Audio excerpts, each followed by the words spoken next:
Yvon Rivard, la parole est à vous. Merci. Alors, j'ai donné un titre. Je ne sais pas s'il va vous guider ou vous désorienter. J'espère qu'il va vous désorienter. Ça s'appelle « Ralentir travaux ».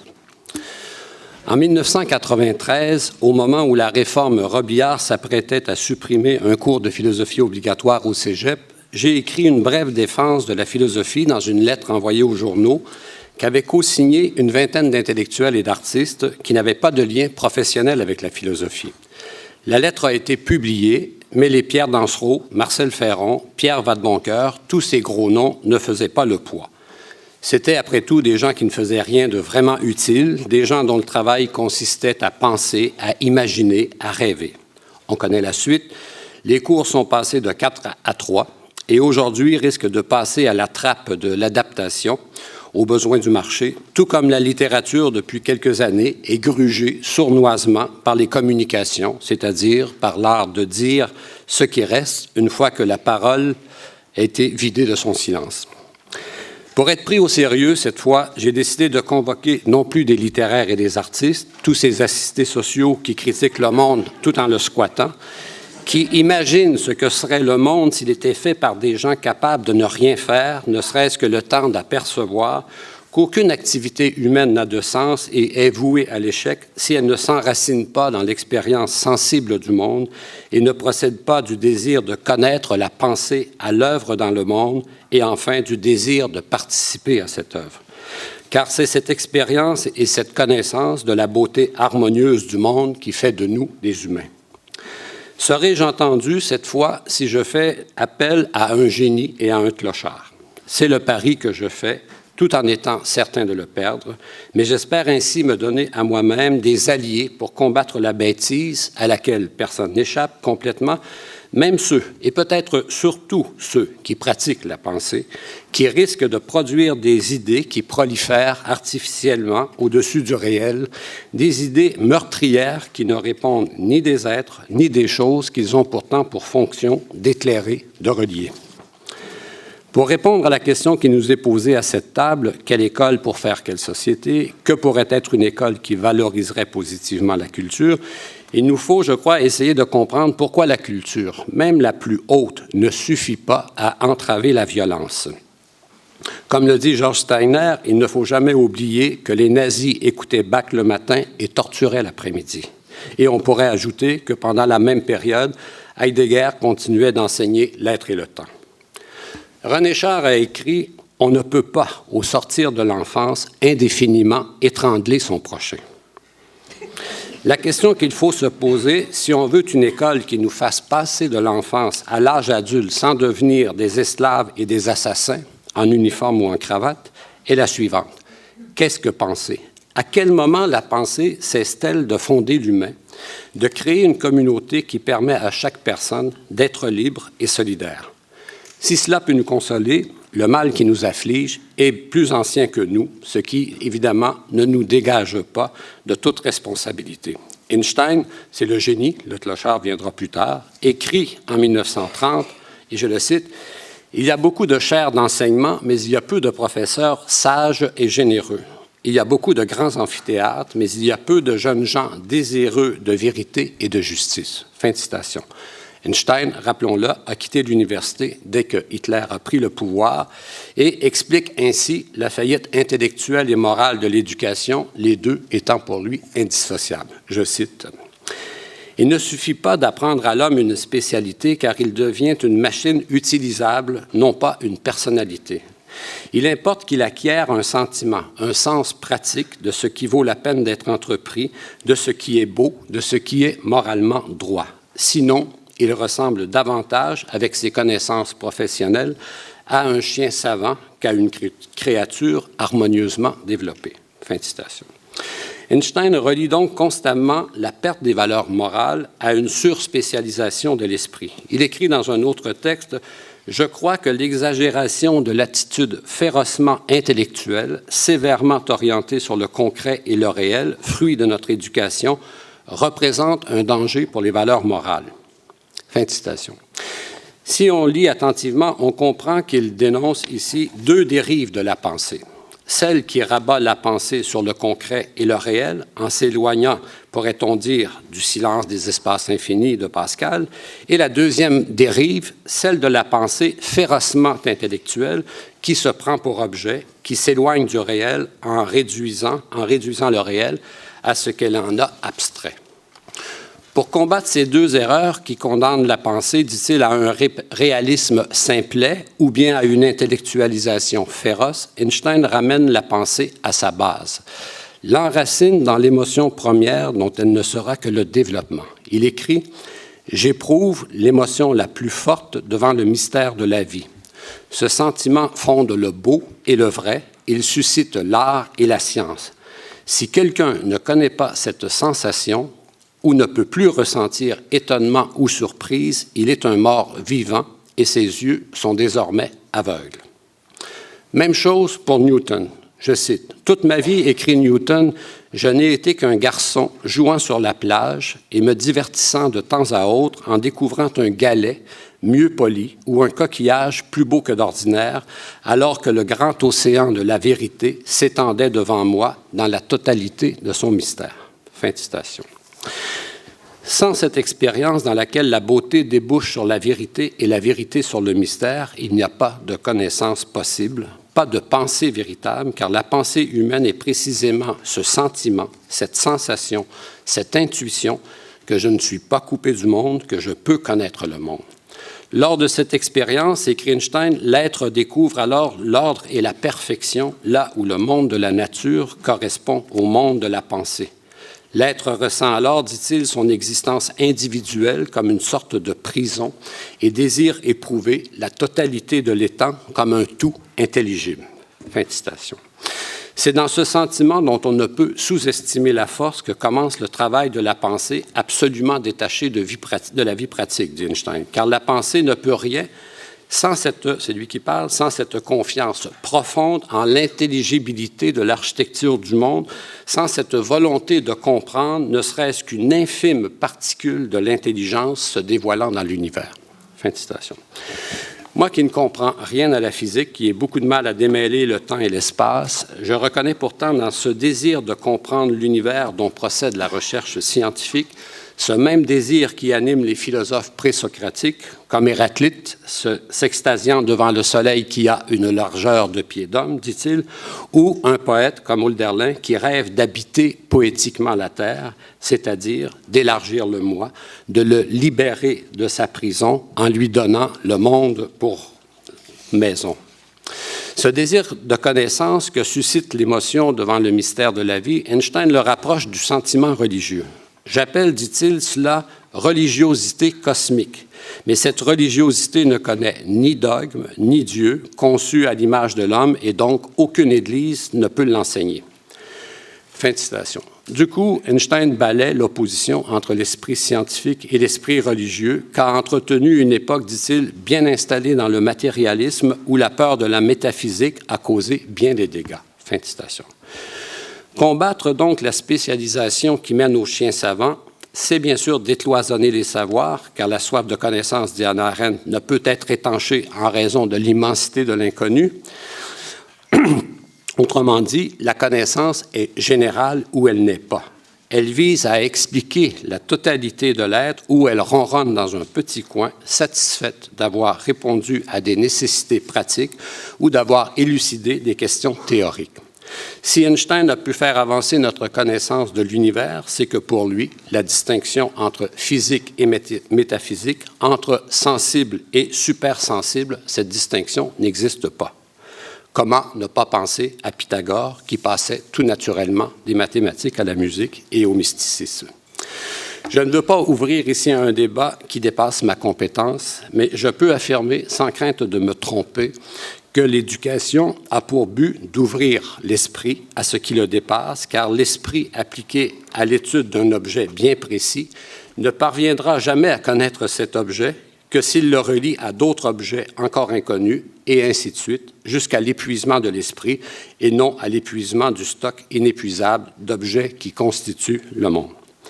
Si Einstein a pu découvrir la relativité, dit-il, c'est qu'il était tout à fait convaincu de l'harmonie de l'univers, c'est-à-dire que chaque partie de l'univers est nécessaire, que les parties entretiennent entre elles une relation harmonieuse.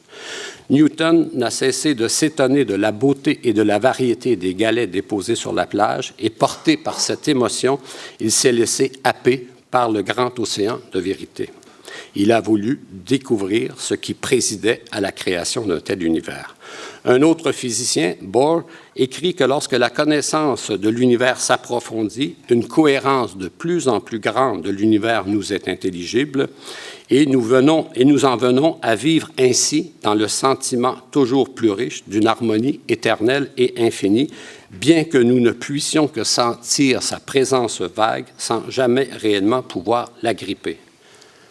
Newton, Einstein, Bohr sont animés par la conviction, par le sentiment que tout ce qui est obéit à cette harmonie, à cette cohérence. C'est cette conviction, ce sentiment qui non seulement met leur pensée en branle, mais règle leur vie. Vivre en accord avec cette pensée de l'harmonie, penser que l'humilité garde en mouvement, car cette harmonie est infinie, pourrait bien être la meilleure définition que je connaisse de la culture. Car ce qui est vrai de l'univers l'est aussi pour la société. Ni l'univers, ni la société ne peut exister sans cette relation nécessaire et harmonieuse des parties entre elles, sans cette responsabilité, pourrait-on dire, des parties à l'égard du tout.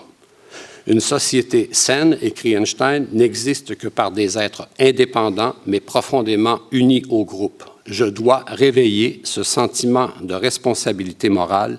C'est un devoir face à la société. On comprend que Einstein fasse du sentiment, de l'émotion, le moteur de sa pensée, non pour congédier la raison, mais pour la ramener constamment sur le terrain sensible de la relation, pour rappeler à la raison que la connaissance est essentiellement ce mouvement vers l'autre qui est toujours en mouvement, mouvement vers l'être qui est un champ de relation. Comme l'écrit William James, philosophe, celui-là, la seule manière d'appréhender l'épaisseur de la réalité, c'est de l'évoquer en imagination, en devinant par sympathie la vie intime de quelqu'un d'autre. Croire que je peux percevoir une parcelle minuscule de l'intelligence se dévoilant dans le monde, comme le dit Einstein, ou bien croire que je peux, par un mouvement de sympathie, deviner la vie intime d'un être humain, c'est la même chose, et c'est cette chose qui fonde à la fois la connaissance et la morale. Voilà pourquoi Einstein dit que le but de l'éducation, c'est le perfectionnement moral. Et, modeste, il ajoute que l'art, plus que la science, peut vouloir et atteindre ce perfectionnement. Au cours des 2 dernières années, j'ai essayé d'aider mon petit-fils à faire ses devoirs, mais surtout à l'intéresser à ses études. J'ai pu identifier alors plusieurs lacunes dans son programme, dont celle de l'absence quasi totale de vrais textes littéraires, le règne des feuilles volantes qui remplaçaient par exemple un livre de grammaire et l'éventail incroyable des matières qui allaient des mathématiques à la chimie, de la physique à la géographie, de l'histoire à l'éthique et à l'anglais, sans compter l'éducation physique qui, à mon grand étonnement, est devenue une matière scolaire et qui comporte une partie théorique. Encore plus que la quantité, c'est le morcellement des connaissances imposées qui me renversait. Ainsi, mon petit-fils apprenait tout de la Confédération canadienne sans même savoir ce qu'avait été la Nouvelle-France. Et je ne parle pas de la complexité des mathématiques qui exige maintenant, je l'ai appris, que la plus simple division nécessite 4 ou 5 opérations. Je rentrais chez moi fatigué, me demandais sérieusement si je pourrais aujourd'hui réussir mon secondaire 3. Ce n'est pas la compétence des enseignants qui était en cause, même si parfois je devinais que cette compétence était lourdement handicapée par la pédagogie. Ce n'était pas leur dévouement qui était exceptionnel, non, ce qui manquait le plus à mon petit-fils et à ses enseignants, c'était du temps. Du temps pour semer et du temps pour récolter. Du temps pour éveiller le désir d'apprendre en ne retirant pas trop tôt l'élève, j'allais dire l'enfant, de la plage où il ramasse des cailloux, et du temps pour répondre à ce désir en l'accompagnant lentement sur le chemin qui va des choses aux mots, car aucune réponse ne sera retenue si la question n'a pas surgi de l'expérience même de l'enfant, dont on sous-estime l'intelligence sensible affective. Comme le dit Marguerite Yourcenar, qui ne ressent pas profondément ne pense pas. Si je devais refaire le programme du primaire et du secondaire, je m'en tiendrais à celui que propose Marguerite Yourcenar. Je cite. « Je condamne, dit-elle, l'ignorance qui règne en ce moment dans les démocraties aussi bien que dans les régimes totalitaires. Car cette ignorance est si forte, souvent si totale, qu'on la dirait voulue par le système, sinon par le régime. J'ai souvent réfléchi à ce que pourrait être l'éducation de l'enfant. Je pense qu'il faudrait des études de base, très simples, où l'enfant apprendrait qu'il vit au sein de l'univers, sur une planète dont il devra plus tard ménager les ressources, qu'il dépend de l'air, de l'eau, de tous les êtres vivants, et que la moindre erreur ou la moindre violence risque de tout détruire. On lui apprendrait que les hommes se sont entretués dans des guerres qui n'ont jamais fait que produire d'autres guerres. On lui apprendrait assez du passé pour qu'il se sente relié aux hommes. Je retrouve la citation, je ne veux surtout pas massacrer Yourcenar. Pas grave. Qu'il dépende, on lui apprendrait que les hommes, etc. On lui apprendrait assez du passé pour qu'il se sente relié aux hommes qui l'ont précédé. Il saurait le nom des plantes. Il connaîtrait les animaux sans se livrer aux hideuses vivisections imposées aux enfants et aux très jeunes adolescents sous prétexte de la biologie. On lui donnerait aussi de simples notions de morale sans laquelle la vie en société est impossible. En matière de religion, on ne lui imposerait aucune pratique ou aucun dogme, mais on lui dirait quelque chose de toutes les grandes religions du monde et surtout de celle du pays où il se trouve pour éveiller en lui le respect et détruire certains odieux préjugés. On lui apprendrait à aimer le travail quand le travail est utile. » Fin de citation. Quelqu'un qui pourrait traduire cette réforme Yourcenar en termes plus savants de façon à la faire adopter par le ministère de l'Éducation serait digne de passer à l'histoire comme celui ou celle qui a libéré non seulement le Québec, mais l'Occident de l'ignorance en abolissant la tour de Babel ou la tour d'ivoire qu'a érigé la cupidité et l'orgueil d'une pensée égarée en elle-même, affairée à établir sa propre puissance plutôt que de découvrir les chemins qui nous mènent au cœur du réel. On peut toujours se dire que la réforme Yourcenar ne vise pas les études collégiales et universitaires, qu'elle est une critique implicite des sciences de l'éducation qui ont formé les enseignants à se regarder enseigner plutôt qu'à se passionner pour ce qu'ils enseignent. Cette critique est juste, on l'a entendue maintes et maintes fois, formulée par des intellectuels qui ont la nostalgie du cours classique, de la pureté de la langue ou de la grande culture, et même récemment par le ministre de l'Éducation. Mais cette critique est et restera stérile aussi longtemps qu'elle ne questionnera pas la pratique même de la pensée qui a accouché des chiens savants dont parle Einstein et qu'on retrouve autant dans les études littéraires, philosophiques ou autres que dans les sciences de l'éducation. Le ver dans le fruit, c'est une sorte d'ivresse intellectuelle qui aveugle les meilleurs, une intellectualisation féroce de la pensée qui travaille fort, comme dit Paul Valéry, à se faire des enfants dans lesquels elle s'admire. Une pensée parfois subtile, ingénieuse, raffinée, mais qui se détourne de sa véritable tâche, qui consiste à développer chez l'être humain la possibilité de connaître l'univers et de s'y insérer harmonieusement. Je suis réellement un homme, dit Einstein, quand mes sentiments, mes pensées, mes actes n'ont qu'une finalité, celle de la communauté et de son progrès. Fin de citation. Il ne s'agit donc pas de sacrifier la pensée au nom de considérations morales, mais bien de la fortifier, de la vivifier en la ramenant dans l'émotion, car comme dit Empédocle, la pensée est le sang qui afflue autour du cœur. Paul Valéry, qui s'est penché sur la méthode de Léonard de Vinci, ne dit rien d'autre quand il distingue deux opérations de la pensée. La première, dit-il, qui consiste à voir plus de choses qu'on en sait, à se laisser envahir, toucher, dit-il, par l'émotion que donne la moindre des choses réelles, à retrouver la subtilité et l'instabilité sensorielle. La seconde opération de la pensée consiste à, dit-il, imaginer un ensemble dans lequel insérer tout ce qui a été recueilli dans la première opération, ensemble qui prendra soit la forme d'une équation, d'un poème, d'une théorie, etc. Si on reste trop longtemps dans la première opération, on risque d'être avalé, comme dit Ducharme, d'être frappé de stupeur, condamné à la sotte félicité des pierres. D'où la nécessité d'aller à l'école pour se détacher des choses et pouvoir les ressaisir dans une forme qui leur donne un sens. Mais si on reste trop longtemps à l'école, sans retourner jouer dehors, on risque de ne plus pouvoir se taire, de vivre prisonnier de soi, dont on croit pouvoir sortir en contraignant le monde à se conformer à l'image qu'on en a. car la violence surgit toujours d'une pensée trop longtemps détachée des choses. Comme le dit Simone Weil, le mal est toujours la destruction des choses sensibles où il y a présence réelle du bien. Donc, si on ne veut pas, comme dit René Char, au sortir de l'enfance, indéfiniment étrangler son prochain, il ne faut pas trop s'éloigner de l'enfance, ne pas oublier, comme dit Baudelaire, que le génie, c'est l'enfance retrouvée à volonté. L'école, à mon avis, doit enseigner l'oisiveté et le travail, l'aller-retour entre les choses et les mots, ce que Valéry appelle le jeu général de la pensée. Quand je me demande ce qu'est la culture, je revois cet homme qu'on pourrait qualifier de clochard et qui n'a rien à envier ni à Einstein ni à Valéry.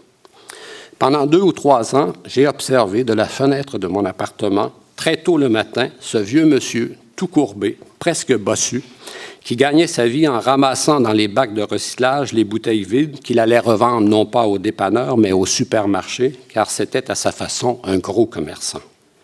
Je l'ai vu un jour portant une cravate et un beau vieux costume de laine, attendant que la gérante du supermarché pèse ses 2 immenses sacs remplis de canettes et de bouteilles.